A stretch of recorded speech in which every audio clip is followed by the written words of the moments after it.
Well, you can't really talk about how the Bible employs the word picture of food to help us to understand the gospel and how God satisfies our hunger.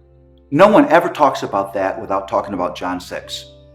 John 6 is the feeding of the 5,000, that awesome miracle of Christ where he takes a little boy's lunch and with that lunch feeds 5,000 or more people with baskets of leftovers. And often people think that there's a picture of the glory of Jesus, his ability to miraculously provide. And that's all true, but that's not really what this passage is about. And you know that when you really examine the punchline incident of the passage. Here's what happens. As a result of this awesome, miraculous meal, the crowd seeks Jesus to make him king.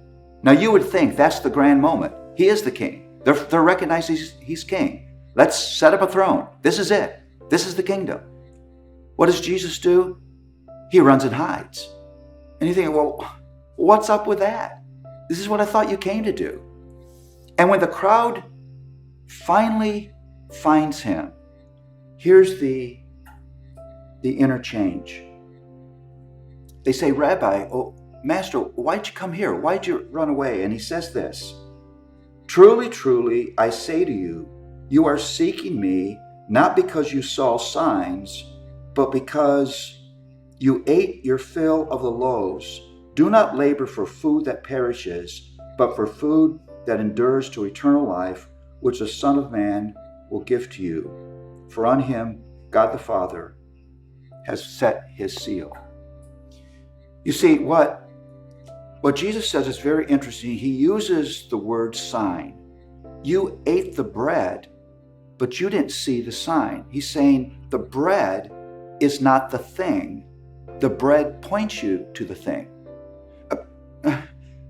A sort of dumb example of that, pretend that I'm going to take my family to Disney World and we look at those websites for 6 months, we save our money, we finally get in the car, we're driving all the way down to Disney World, we get to the first sign that says Disney World 120 miles, and we stop the car, unpack, and we have our vacation there.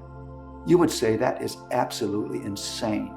But listen, there are millions of human beings that do that every day. The sign is not the thing. The sign can't do what the thing can do. The sign is meant to point you to the thing. And Jesus is saying, you want me not because you want me. You want me because you think I'm going to provide for you an endless buffet. The problem is that buffet will never satisfy you. Seek food that satisfies. What Jesus is saying is, I'm the bread you need. I am bread. And you eat me, and you will not be hungry anymore. I'm bread that satisfies. I'm bread that transforms. I'm bread that gives you life. Don't be satisfied with the sign. Run to what the sign points you to.